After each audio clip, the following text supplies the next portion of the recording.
என் அன்பு குழந்தையே, உனக்கான நல்ல விஷயத்தை செய்து கொடுப்பதற்காகவே உன் தாயானவள் இன்று உன்னை தேடி வந்திருக்கின்றேன். என் பிள்ளையே, என் குடும்பத்தை காப்பாற்றும் அளவிற்கு என்ன நடந்துவிட்டது என்றுதானே என் பிள்ளை யோசிக்கின்றாய்? என் பிள்ளையே, உன்னுடைய வாழ்க்கையில் நடக்கின்ற சில விஷயங்கள் இப்பொழுது உனக்கு மிகுதியான வேதனையை கொடுத்து கொண்டிருக்கின்றது. உன்னுடைய குடும்பத்தில் சில விஷயங்களை இன்னும் 2 நாட்களுக்குள் செய்துவிட்டால் உன் குடும்பமே இனி எப்பொழுதுமே கதிகலங்கி நிற்கும் என்று அங்கே ஒருவர் கங்கணம் கட்டிக்கொண்டு உன் குடும்பத்திற்கான சில விஷயங்களை செய்து கொண்டிருக்கின்றார். அவர் யாராக இருக்க முடியும், எதற்காக இதுபோன்று செய்கின்றார்கள் என்பதனையும், அதை எப்படி உன் அம்மா நான் முறியடிக்கப் போகின்றேன் என்கின்ற தகவலையும் உனக்கு தெரிவிப்பதற்காகத்தான் வந்திருக்கின்றேன். இந்த அம்மா அடிக்கடி உன்னை தேடி வருவதனால் நீ உதாசீனப்படுத்தி விடாதே. உன்னை தேடி வருவதற்கு ஒரு காரணம் இருக்கும் அல்லவா? என் பிள்ளையே, சில நேரங்களில் சில விஷயங்கள் இந்த வாழ்க்கையில் உனக்கு நடக்கும் பொழுதெல்லாம் சற்றென்று அந்த விஷயத்திற்கு நீயாகவே ஒரு முடிவுக்கு வந்துவிடாதே. உன்னை சுற்றி என்ன நடந்து கொண்டிருக்கின்றது, ஏது நடந்து கொண்டிருக்கின்றது என்ற தெளிவு உனக்கு கிடைத்துவிட்ட பிறகுதான் எதிலும் சரியாக முடிவெடுக்க வேண்டும். அவசரப்பட்டு எடுக்கின்ற எந்த ஒரு முடிவுகளுமே சரியாக இருக்காது.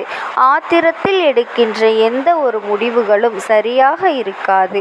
அதனால் எந்த ஒரு முடிவாக இருந்தாலுமே சற்று நிதானமாக யோசித்து விட்ட பிறகுதான் நீ எடுக்க வேண்டும் என்பதில் எப்பொழுதுமே கவனமாக இரு. உனக்கென்று நடக்கும் சில விஷயங்கள் நீ யோசித்து பார்க்கும் பொழுது எதனால் எனக்கு மட்டும் இப்படி நடக்கின்றது என்று உன்னை எப்பொழுதுமே சிந்திக்க வைத்து கொண்டிருக்கின்றாய் அல்லவா? மற்றவர்கள் வாழ்க்கையோடு ஒப்பிட்டு பார்த்தோயானால் நம் வாழ்க்கை மட்டும் எப்பொழுதுமே ஒரு தனித்துவமாக இருப்பதை கண்டு நீயும் ஆச்சரியப்பட்டுத்தானே செய்கின்றாய். கஷ்டமே இல்லை என்று மற்றவர்கள் சொல்கின்றார்கள். ஆனால் நாம் மட்டும் ஏன் கஷ்டம் கஷ்டம் என்று சொல்லிக்கொண்டே இருக்கின்றோம்? இதை நீ யோசித்து பார்த்திருப்பாயானால் இப்பொழுது உன் அம்மா நான் உனக்கு புரிய வைத்து கொண்டிருக்கின்றேன். என் பிள்ளையே, எப்பொழுதுமே நாம் எந்த ஒரு விஷயத்தை மீண்டும் மீண்டும் பதிவு செய்கின்றோமோ அந்த விஷயமாகவே நம் வாழ்க்கை மாறிவிடும் என்பதனை நீ மறந்து விடாதே.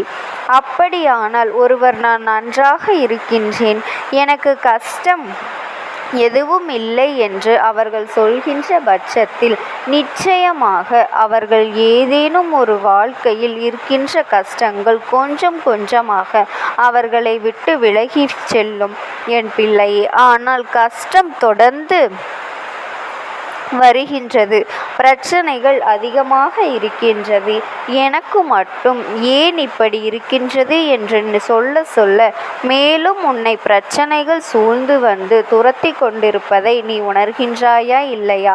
அப்படியானால் இந்த அம்மா சொல்ல வருவது என்ன? எதுவாக இருந்தாலும் உன் வாழ்க்கை மாற வேண்டும் என்று சிந்திக்கின்றாயா? அந்த எண்ணங்கள் தான் உனக்குள் எப்பொழுதுமே இருந்து கொண்டே இருக்கும் என் பிள்ளையே.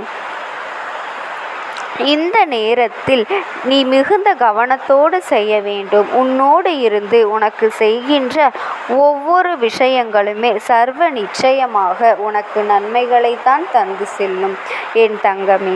நீ மறந்து விடாதே. எதையும் நினைத்து உனக்கான நல்ல விஷயங்களை, நல்ல வாழ்க்கையை நீ தொலைத்து விடாதே. உன்னுடைய எண்ணங்கள் உன் வாழ்க்கையாக மாறும் பொழுது நீ யோசிக்கின்ற விஷயங்கள் தெளிவோடு இருக்க வேண்டும்.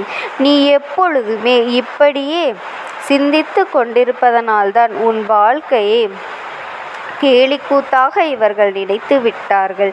வேண்டும் என்றே உனக்கு சோதனைகளை இவர்கள் துணிந்து கொடுத்து கொண்டு இருக்கின்றார்கள்.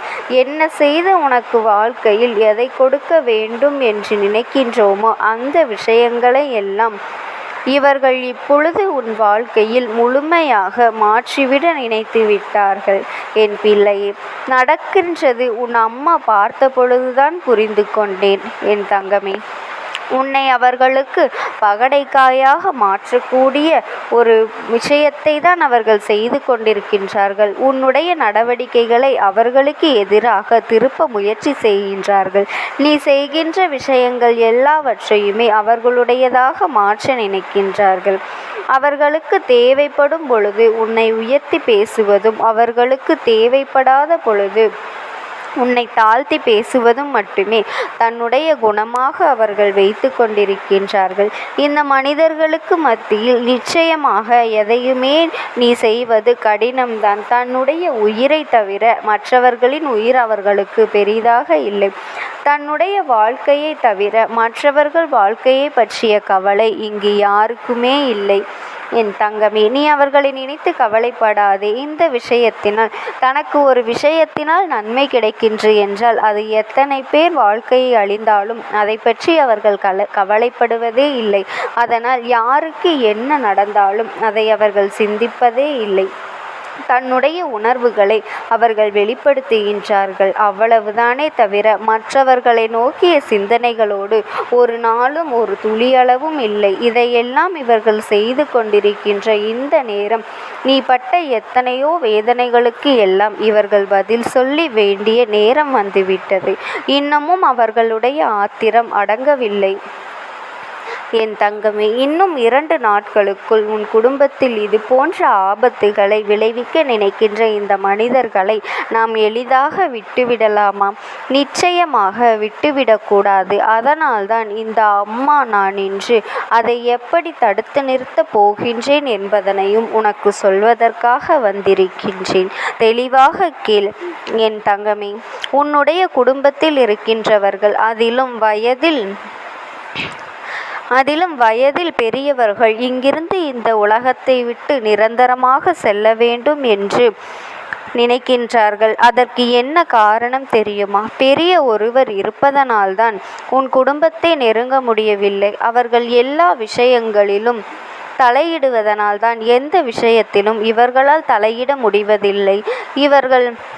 இவர்கள் என்ன செய்தாலுமே அது அவர்களினுடைய முயற்சியினால் தோற்று போய் விடுகின்றது. அவர்களுடைய காலம் முடிந்துவிட்டால் எல்லாம் தானாகவே முடிந்துவிடும் என்று இவர்கள் நினைக்கின்றார்கள். அதற்காகத்தான் இன்று இந்த விஷயத்தை அவர்கள் வாழ்க்கையில் நடக்க வேண்டும் என்று நினைத்து திட்டம் தீட்டிக் கொண்டிருக்கின்றார்கள். உண்மைதான் என் பிள்ளையே.